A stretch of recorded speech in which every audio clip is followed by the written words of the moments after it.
না, এটা আমার সন্তুষ্টি না, সন্তুষ্টি না। যদি সন্তুষ্টি দুনিয়া দিলে হতো তো আমি আমার বন্ধু মুহাম্মদ আরবিকে সবচেয়ে বেশি দুনিয়া দিতাম। কিন্তু আমার সেই বন্ধু 14 দিন পর্যন্ত ক্ষুধার কষ্টে পেটে পাথর বাইদা খন্দকের যুদ্ধে মাটি খনন করতে, আমি তো সেদিনও ছিলাম, ছিল না? কথা বলে না? নবী সাল্লাল্লাহু আলাইহি ওয়াসাল্লাম যেদিন পেটে পাথর বাঁধছেন ক্ষুধার কষ্টে, সেদিন আল্লাহ ছিলেন? সেদিন আল্লাহর ভান্ডারে ছিল না? তো দিলেন না কেন? বন্ধুকে দিলেন না কেন? এই বন্ধুর চাইতে বেশি প্রিয় কলিজার টুকরা মালিকের আর কে? কথা বলেন, আর কে? তার চাইতে প্রিয় কে? তার চাইতে কলিজার টুকরা কে? আম্মা জান আয়েশা রাদিয়াল্লাহু তাআলা আনহা বলেন, পরিষ্কার হাদিসে আছে, রাআইনা হিলালান সুম্মা হিলালান সুম্মা হিলালান। আহা, নবীর স্ত্রী আয়েশা বলেন, আমরা 3টা চাঁদ উঠছে, 3টা চাঁদ ডুবছে, মানে 3 মাস লাগাতার। 3 মাসে আমাদের 9 জন বিবি, নবীর 9 জন বিবির ঘরে মা আওকাদাত ফি আবিয়াতে রাসূলিল্লাহ নারুন, একটা বিবির ঘরে 3 মাসে কোনদিন চুলায় রান্না করা কোনো খাবার তৈরি হয় নাই। কসম খোদা, 3 মাসে কোনদিন রান্না করা, চুলায় রান্না করা কোনো খাবার খাই নাই। নবীর সংসারে এমনি কাটেন। কেন? আল্লাহর ভান্ডারে অভাব ছিল। তো বিদেশ বলে কি বুঝাইতে চান? তারই বিল্ডিং দেখান, টাইলস দেখান, কিনতেন টাইলসে তো মানুষ মতেও, বাথরুমের টাইলসে মানুষ পেশাব করে না, তো টাইলস দেখান কিনতেন। সোফা দিয়ে কি করবেন? হ্যাঁ, ইউরোপ আমেরিকার মধ্যে তো কুকুরও সোফাত বসে, বসে না? ভদ্রলোকের বাড়িতে যে কুত্তা ফালে, ওগুলো সোফাত বসে না? তো ইউরোপ আমাদের দেশে 4তলা 6তলা বিল্ডিং হলে বড় লোক, ইউরোপ আমেরিকার মধ্যে তো 4তলা 6তলা বিল্ডিং এ ছাগলও ফালে না, প্রাইভেট কার দিয়ে ছাগলের ঘাস টানে। আপনি জিজ্ঞাসা করেন, আমার পরিচিত, আমি বললাম না, আমার পরিচিত একজন আছে, ঘনিষ্ঠ লোক, অস্ট্রেলিয়া থাকে। ওনার আমি জিজ্ঞাসি, আপনি অস্ট্রেলিয়া কি করেন? যে হেলিকপ্টার দিয়ে সার দেন। বুঝেন নাই? হেলিকপ্টার দিয়ে কি দেয়? সার। মানে 1000 মাইল লম্বা হইল তো সবজি তাদের প্রজেক্ট, ওইখানে যে সার দেয় হেলিকপ্টার দিয়ে দেয়। তা আমরা দেশে হেলিকপ্টার দিয়ে সার দিব কোন দিন? আগামী বছর। বুঝেন নাই? কি মানে কি দুনিয়া পাই আমরা যদি অটো দিয়ে যাই, অটো শেষ হইব কোন দিন? আমাদের সিএনজি শেষ হইব কোন দিন? আমরা যখন অটোর যুগে, তো ইউরোপ তখন কি হেলিকপ্টার দিয়ে কি যায়? তো আমরা যখন হেলিকপ্টার উঠবো খারাপ হয়ে যাবো। আমরা যদি 30 তলা বিল্ডিং ছাদ ঢালাই দেই, ওরা 190 তলা 200 নম্বর তালা বিল্ডিং ছাদ ঢালাই দিই, দুনিয়া হবে না? বাবা, দুনিয়া তো আল্লাহ তাআলা বলছেনই, ওয়াদারনি ওয়াল মুকাদ্দিবিনা উলিন নি'মাতি ওয়া মাহিলহুম কালিলা। আল্লাহ বলে, মিথ্যাবাদী নাফরমান পাপীদের জন্য অল্প কিছুক্ষণ দুনিয়াটা বান্দা দিয়ে দাও।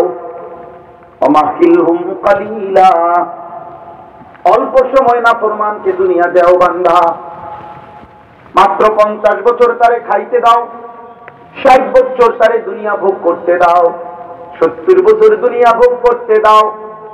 আল্লাহ বলেন, বান্দা মুমিন, একটু কষ্ট করে তুমি আমারে সেজদা দিতে থাকো, হালাল খাইতে থাকো, আমি আল্লাহ ওয়াদা দিলাম 50, 60, 70 বছর ওরে দুনিয়া যদিও একটু খাওয়াই, কিন্তু নাফরমান চোখটা বন্ধ করিলে অনন্তকালের জন্য আর কোনদিন তাকে এক ঢোক পানিও দেব না, আর এক লোকমা খাবারও দেব না,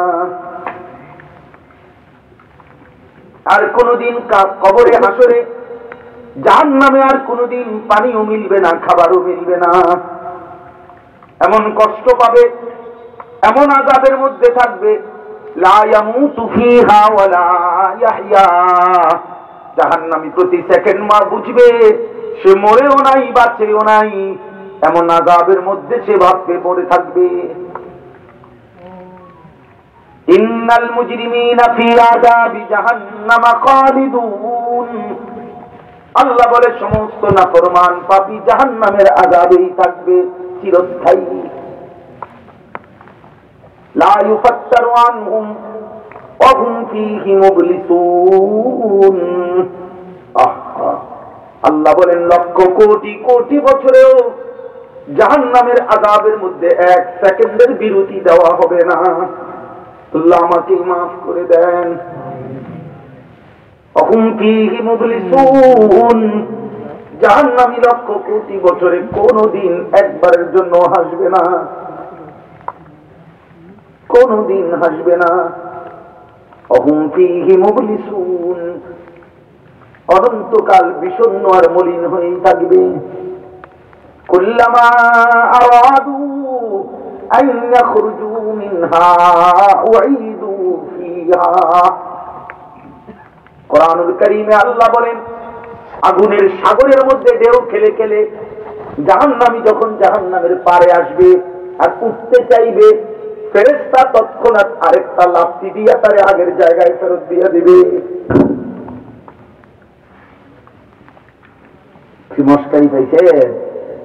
হ্যাঁ, মনে করছেন কি যে ওয়াজের লেগে শুধু হুজুররা আপনি হুজুর হুজুরা যাইবেন আর হুজুরা ওয়াজ করে যাবো, দুনো মিলা দিলা ভাত টাত খাইয়া শেষ। হ্যাঁ, কি ভাবছেন?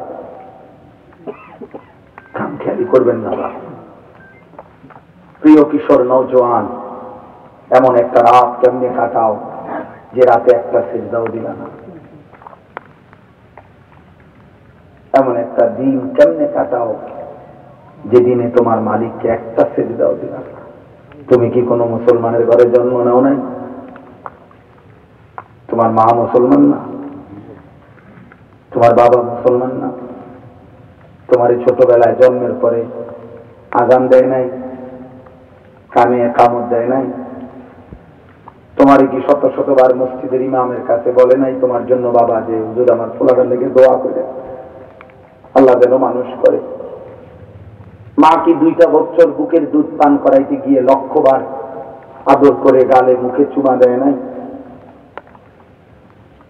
মা কি 1000বার বুকে জড়ায় ধরে নাই? তো কি উদ্দেশ্যে এইগুলা করছে? তুমি 16 বছর বয়সে দিবানিশি নারী দেখবা, ছবি দেখবা, মোবাইলে অশ্লীল দৃশ্য দেখবা, আমরা অসৎ বন্ধুদের আড্ডায় শেষ করে দিবা হায়াত। আর বেঈমান আর দুশমন ইহুদি আর মুশরিকদের মতো চুল চেহারা, চলাফেরা, লেবাস পোশাক বেঈমানের মতো বানাইবা। হায় দুর্ভাগা নওজোয়ান, কেমনে এমন হয় না? কে তোমারে আল্লাহ ভুলায় দিল?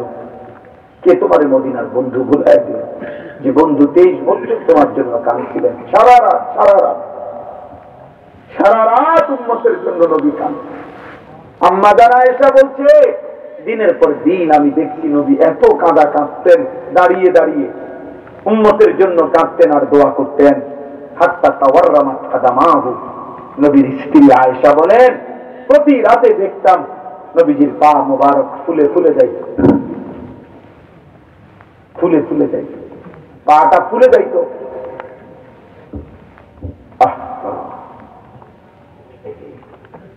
ধাক্কাধাক্কি করে কি লাভ? বা কি লাভ ধাক্কাধাক্কি করে? এতে সুন্নি, এতে ওয়াহাবি, এতে নবীর আশিক, এতে নবীর দুশমন, সবাই মিলে জিকির করেন আখিরাতে কেমনে দাঁড়ায়। সবাই মিলে জিকির করেন মদিনার বন্ধুর সামনে সুপারিশের জন্য কেমনে দাঁড়ান। নবী সাল্লাল্লাহু আলাইহি সাল্লামের কাছে সুপারিশ চাইতে গেলে কোনো নিয়ম কানুন নাই, কথা বলে না, কোনো ফাইল টাইল দেখতে হবে না। আপনি বিড়ি খেতে খেতে যাবেন আর নবীজি হাসরের ময়দানে দাঁড়ালে বলে হ্যাঁ ঢোকো জান্নাত, এটাই তো জান্নাত, ঠিক না? আপনি 60 বছর পর্যন্ত সুদ আর কিস্তি হারামের রোজগার করতে করতে হ্যাঁ আপনি কবরে গেলেন, হাসরের ময়দানে দাঁড়াইলেই নবী বলবে হ্যাঁ জান্নাত তোমার জন্যই তো জান্নাত। এটাই তো সুপারিশ নাকি? কথা বলেন না, ইনসাফ এটাই তো বলে না। সুপারিশের মানে এই, সুপারিশটা এই আপনার বিবেকে এটা বলে যে নবী কোনো কাগজপত্র দেখবে না, কোনো ফাইল টাইল দেখবে না, আমলনামা দেখবে না। তাইলে নবী সাল্লাল্লাহু আলাইহি সাল্লামের সামনে আমলনামা কেমনে দেখাবেন? এই যুবক বলো না, 365 দিনের কোন দিন ফজরের নামাজ একদিনে পড়লা না যারা, এই নাফরমান তোমার নবী দেখে তো একবার হলো জিজ্ঞেস করবে, উম্মত এটা কেমন উম্মত আমার, তুমি আমার কেমন উম্মত? আমি তোমার জন্য চোখের পানি ফেলছিলাম, আমার তায়েফের রক্ত তোমার জন্য ঝরাইছিলাম, আমি উহুদে দান দান শহীদ করেছিলাম এই দৃশ্য দেখার জন্য। এটা আমল নামা? 30 বছর আমার উম্মত সুদ খায়, 30 বছর আমার উম্মত কিস্তি নেয়, আমার উম্মতের বিবি 30 বছর বেপরদা, সারা রাত নারী দেখছ, ছবি, উলঙ্গ দৃশ্য, মোবাইলের অস্থিরতা। তুমি আমার উম্মত, তুমি আমি শ্রেষ্ঠ নবী। উম্মত দেখো আমার পিঠে এখন তায়েফের রক্তের দাগ আছে, আমার উহুদের দাম দাম শহীদ করার স্মৃতি তুমি কি শোনো নাই? আমরা শুনি নাই? কথা বলেন না কেন?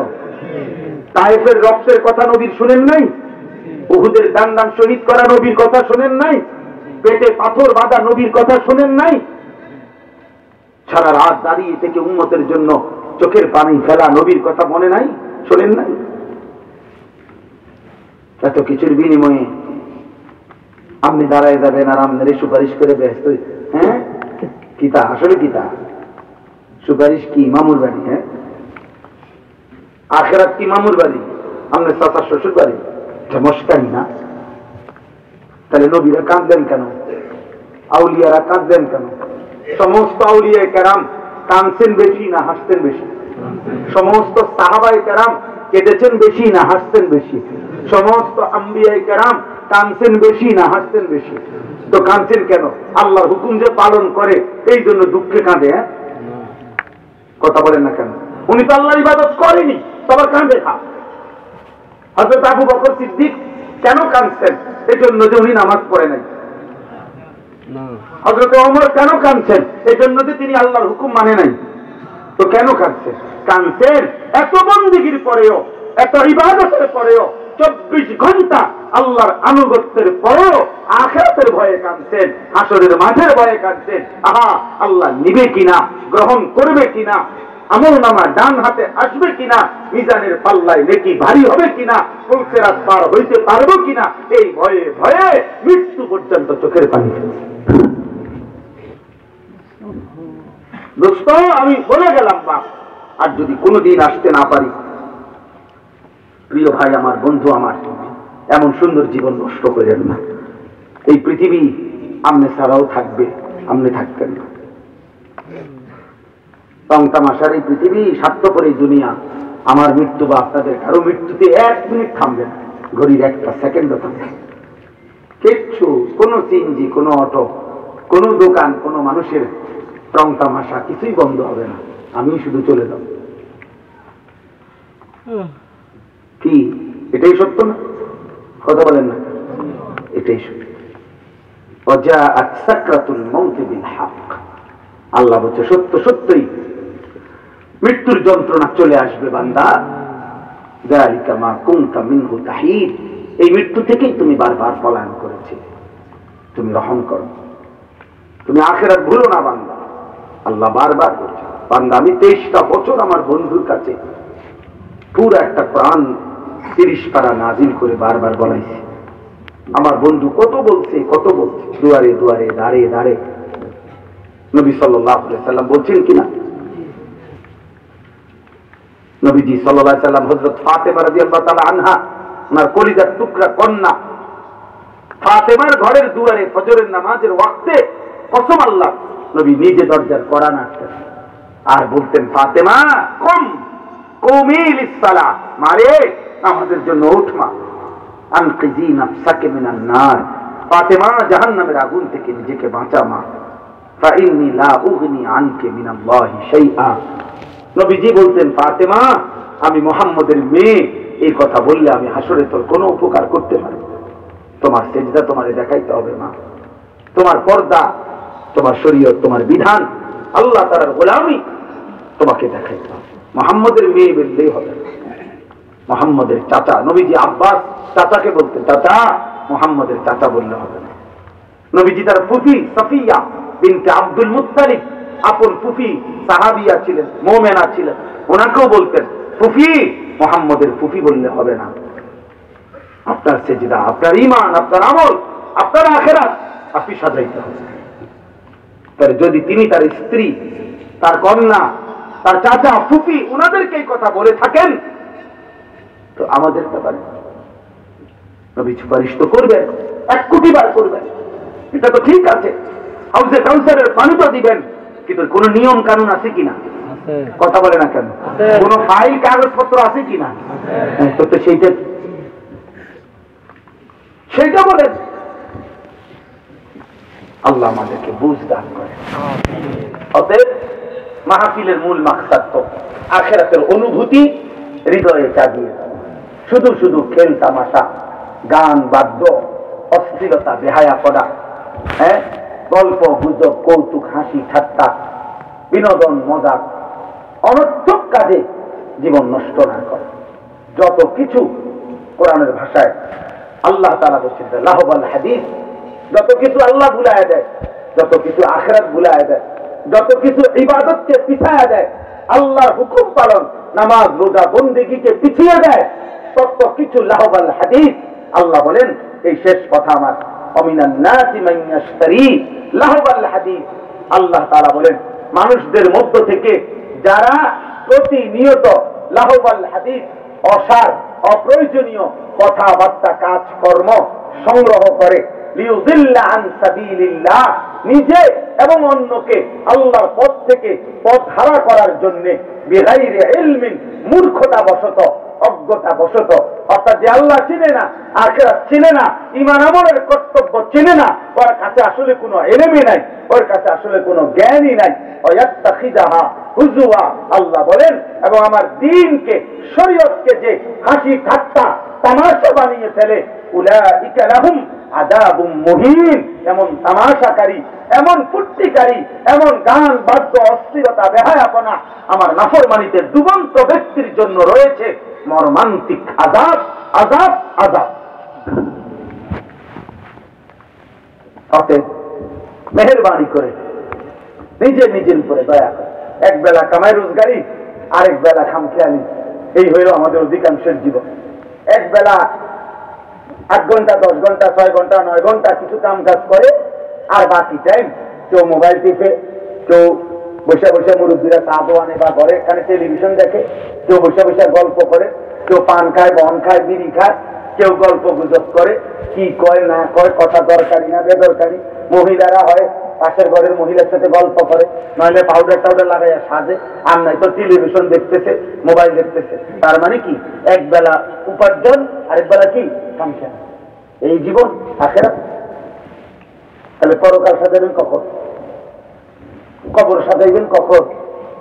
মৃত্যুর পরবর্তী জীবন সাজাইবার জন্য আরেকবার হায়াত দিবে তো? আরেকবার পৃথিবীতে আসবেন তো? তাহলে আজকে আমাদের কিশোর, যুবক, বয়স্ক, নারী, পুরুষ বেশি অংশের জীবনটা আমাদের এমন। কেউ 8 ঘন্টা অফিসিয়াল ডিউটি করে, এরপরে বিকাল থেকে ফ্রি। কি ফ্রি টাইম? এখন ফ্রি মানে কাম নেই, কিছু নাই আর কি, রিল্যাক্স টাইম, ফ্রি টাইম, এখন আর কিছু। এটা মুমিনের জীবন। মুমিনের 1 সেকেন্ড তো বিশ্রাম থাকার কথা। মুমিনের যদি কোনো নির্ধারিত আমলও না থাকে, মুমিনের জিকির বন্ধ করা, আল্লাহর জিকির বন্ধ করার তো অনুমতি নেই। আল্লাহ তাআলা তো আমলে বলে দিতে, উযকুরুল্লাহ যিকরান কাসীরা। আগে আপনার মনে করেন এমনি, এখন তো জানি না, এরকম মোবাইলে আগে গজল চলতো, গজল তেলাওয়াত, মনে করেন গান, তো ভিতরে তো নিয়ম সিস্টেম ছিল, মনে করেন গজল চলতেছে রেকর্ডিং, তো এই সময় কল আসছে, তো কল আসলে ওইটা বন্ধ হয়ে যায়, ওইটা গজলটা। তো কথা বললে, কথা বলা শেষ হইলে, কথা বলা বন্ধ করিলে অটোমেটিকলি আবার ওই আগে যেটা চলতেছিল এটা আবার কি করে চলতে। তো আল্লাহ তাআলার চাহিদা হলো, বান্দা যখন নামাজ তো নামাজ পড়বা, রোজা তো রোজা রাখবা, হজ তো হজ করবা, যাকাত তো যাকাত দিবা, যখন উপার্জন করা দরকার তখন তো উপার্জন করবা, যখনই অবসর তখনই আমার জিকির। তখনই কার জিকির? আল্লাহ তাআলার জিকির। তাহলে মোমেনের আবার অপশন কি, ফ্রি টাইম কি? এজন্য এক বড় বুজুর্গ পাকিস্তানের হযরত মাওলানা জুলফিকার আহমদ নকশবন্দি দামাত বারাকাতুহুমুল আলিয়া হযরত বলছেন, মুমিনের দুনিয়া হলো পরিশ্রমের, মুমিনের কবর কিছুটা বিশ্রামের, মুমিনের আরাম জান্নাত। মুমিন মেহনত করবে দুনিয়াতে, বিশ্রাম করবে কবরে, আরাম করবে জান্নাতে। কোন তো কি কইছি? পরিশ্রম করবে কোথায়? বিশ্রাম করবে কোথায়? আরাম করবে কোথায়? আল্লাহ আমাদেরকে তৌফিক দান করেন। ফিকির করেন না ছেলেরা, বাবা শেষ পর্যন্ত মনে রেখো ভাই, তুমি হারায় গেলে পৃথিবীর কেউ খবরও দিবে। কত মানুষ এই পৃথিবীতে নাফরমান পার হয়ে গেছে, কেউ চিনেও না, কিন্তু সেজদাওয়ালা ইমান আমলওয়ালারে পৃথিবী চিনে, স্মরণ করে, শ্রদ্ধা। জোনায়েদ বাগদাদির নাম সবাই জানে, কিন্তু ওই সময় বাগদাদের সবচেয়ে বড় পয়সাওয়ালার নাম কি ছিল বুঝেন নাই? বাইজিদ বুস্তামির নাম সবাই জানে, কিন্তু ওই সময় উনি থাকতে বাগদাদের মধ্যে অথবা ওই বুস্তাম নগরীর মধ্যে সবচেয়ে বড় ক্ষমতাধর কে ছিল? ওনার নাম কি কেউ জানে? রাবেয়া বসরির নাম সবাই জানেনি? রাবেয়া বসরি কালো ছিলেন, নিগ্রু মহিলা ছিলেন, কৃতদাসী ছিলেন, একজন মনিবের দাসী ছিলেন তিনি, কিন্তু সেই দাসী আল্লাহকে রাজি করে গেছে। তো আজ তার নাম তো 800 বছর পরেও মানুষ জানে, কিন্তু ওনার আমলের সবচেয়ে সুন্দরী রূপসী বেহায়া নারী যে রূপ দেখাইছে, যৌবন দেখাইছে, এগুলির নামটা কি তা কেউ জানে না। নাফরমানের নাম থাকে না, ফেরাউনের নামে কোন কুত্তার নামও নাই, আছেন? ইউরোপ আমেরিকাতে তো কুকুর বিড়ালের নাম রাখে, বুঝলেন না? এরা যে কুকুর পালে, বিড়াল পালে, এগুলার কি রাখে? তো ফেরাউন নাম রাখতে না। আমারও কাছে না ফেরাউন ঘৃণিত, সে কাফের, তারও সমস্যা ছিল। তারা নমরুদ নাম রাখে না, নমরুদ নামে তো কোনো বেঈমানও নাই, নমরুদ নামে তো কোনো কুকুরের নামও নাই, আছে? নাই। নাফরমানের নাম থাকে না, নাফরমানের নাম থাকে না। অতএব বাপ এতটুকুই কথা। ওয়াইদা তুতলা আলাইহি আয়াতুনা, আল্লাহ বলেন আমার নাফরমান বান্দা এমন যে আমার কোরআন, আমার আয়াত যখন তার সামনে পড়া হয়, বলা হয়, পেশ করা হয়, ওয়াল্লা মুস্তাকবিরান, অহংকার করে সে মুখ ফিরায় নেয়, কাআন লাম ইয়াসমাআহা, এমন একটা ভাব নেই যেন শুনেই নাই। আর যদি আবার বলে তো কাআন্না ফি উযুনাইহি ওয়াকরা, যেন তার কানের মধ্যে বধির, মানে কানের মধ্যে আগের থেকে শোনে না, এমন একটা ভাব। কি জানি বললেন, মানে বাপদা এরকম যে আগে যে কইছে শোনে। আল্লাহ বলেন এমন অহংকারী কেউ ফাবাশশিরহু বিআযাবিন আলীম, হে নবী বন্ধু আমার, তাদের জন্য আপনি কঠিন আযাবের ভয় দেখান, জানিয়ে দেন আমার আল্লাহর আয়াত, আমার কোরআনের হুকুম, আমার রাসূলের একটা সুন্নতের নাফরমানির জন্য উম্মত, আল্লাহ নবী বলে গেছেন উম্মত কষ্ট পাবে, কষ্ট পাইবা। অতএব আজকে রাত এই সুন্দর এই মুবারক মাহফিলে আমি কিশোর ভাই, জওয়ান ভাই, যুবক ভাই সবাইকে বলি, ভাই চোখের হেফাজত করো, আমার ওসিয়ত দোস্ত, চোখের হেফাজত করো, নারী দেখো না, ছবি দেখো না, অস্থির এই দৃশ্য গুনাহ থেকে মানে নেক কাজ থেকে ফিরায় ফেলে, গুনার মধ্যে ডুবায় ফেলে, ডুবায়। আল্লাহ নবী সাল্লাল্লাহু আলাইহি সাল্লাম বলছেন 3টি জিনিস আমার উম্মতের মধ্যে বেড়ে যাবে, একটা হলো জিনা, আরেকটা হলো মদ, আরেকটা হলো গান বাদ্য। আর এই 3টা জিনিস যখন বেড়ে যাবে আমার উম্মতের উপরে, তখন 3টা আযাব আসবে। একটা হলো খাসফুন, মাটিতে ধসিয়ে দেওয়া হবে, আরেকটা হলো কাসফুন, পাথরের বৃষ্টি বর্ষিত হবে, আরেকটা হলো মাসখুন, চেহারা বিকৃত করে দেওয়া হবে। আল্লাহ আমাদেরকে হেফাজত করে, হারাম থেকে বাঁচা, গান বাদ্য, অশ্লীলতা, বেহায়াপনা, জিনা, ব্যভিচার, মদ, জুয়া, সুদ, ঘুষ, হারাম থেকে আমিও বাঁচি, আপনারাও বাঁচবে। আল্লাহ আমাদের সবাইকে তৌফিক দান করেন, কবুল করেন। সুবহানাল্লাহি ওয়া বিহামদিহি, সুবহানাকাল্লাহুম্মা বিহামদিকা, আশহাদু আল লা ইলাহা ইল্লা আনতা, আস্তাগফিরুকা ওয়া আতুবু ইলাইক। আর কিছু কথা? আর কোনো কথা? আলহামদুলিল্লাহি রাব্বিল আলামিন। اللهم أنت السلام ومنك السلام تبارك يا ذا الجلال والإكرام مولاي كريم আপনি মাফ করে দেন রব করিম আপনি মাফ করে দেন মেহেরবান মওলা আপনি মাফ করে দেন সমস্ত কবরবাসীদেরকে মাফ করে দেন কিয়ামত পর্যন্ত কবরের আযাব মাফ করে দেন কবরগুলোকে জান্নাতের টুকরা বানিয়ে দেন ঈমান আমলের জীবন দান করেন আল্লাহ আমাদের সকলকে কবুল আর মনসুর করেন এই কিশোর যুবক ছেলেগুলোকে দ্বীন দান করেন ঈমান দান করেন আখলাক দান করেন আখিরাতের ফিকির দান করেন আল্লাহ দুনিয়া আখিরাতের ভালাই দান করেন হালাল রুজি রোজগারের ব্যবস্থা করে দেন আখিরাতের ফিকির দান করেন আল্লাহ আমাদের সকলকে সেজদাওয়ালা কপাল বানিয়ে দেন কাঁদনেওয়ালা চোখ বানিয়ে দেন জিকিরওয়ালা জবান বানিয়ে দেন মোহাব্বতওয়ালা দিল বানিয়ে দেন সুন্নতওয়ালা জীবন বানিয়ে দেন আল্লাহ আজকের এই মাহফিল আপনি কবুল করে নেন আল্লাহ এর ইন্তজামের মধ্যে আপনি বরকত দান করেন যার যেটুকু সহযোগিতা ছিল সকলকে উত্তম বিনিময় দান করেন অসুস্থ বিমারি যারা শিফা করে দেন প্রত্যেকের কামাই রুজিতে হালাল বরকত দান করেন প্রবাসী যারা বিদেশের জমিনে সহি সালামতে নিরাপদে রাখেন অসুস্থ বিমারি যারা শিফায়ে কামেল আজরা দান করেন আমার বয়স্ক বাবা চাচাদেরকে আরো বেশি নেক আমলের তৌফিক দান করেন মা বোনদেরকে পর্দা পুশিদা দান করেন আল্লাহ মা ফাতেমা রাবেয়া বসরিয়ার মতো বানিয়ে দেন উলামায়ে কেরামকে উম্মতের ফিকির দান করেন কওম ও মিল্লাতের ফিকির দান করেন আল্লাহ আমাদের সবাইকে কবুল আর মনসুর করেন সকলের নেক তামান্না আপনি পূরণ করে দেন সমস্ত কবরবাসীদেরকে আপনি মাফ করে দেন রব্বির হামহুমা কামা রব্বায়ানি সগীরা সুবহান রাব্বিকা রব্বিল ইজ্জাতি আম্মা ইয়াসিফুন ওয়া সালামুন আলাল মুরসালিন আল্লাহ শিফা করে মা অসুস্থ দোয়া চেয়েছেন বিশেষভাবে আল্লাহ তাআলা উনাকে পূর্ণ শিফায়ে কামিলা আজরা দান করেন সুবহান রাব্বিকা রব্বিল ইজ্জাতি আম্মা ইয়াসিফুন সালামুন আলাল মুরসালিন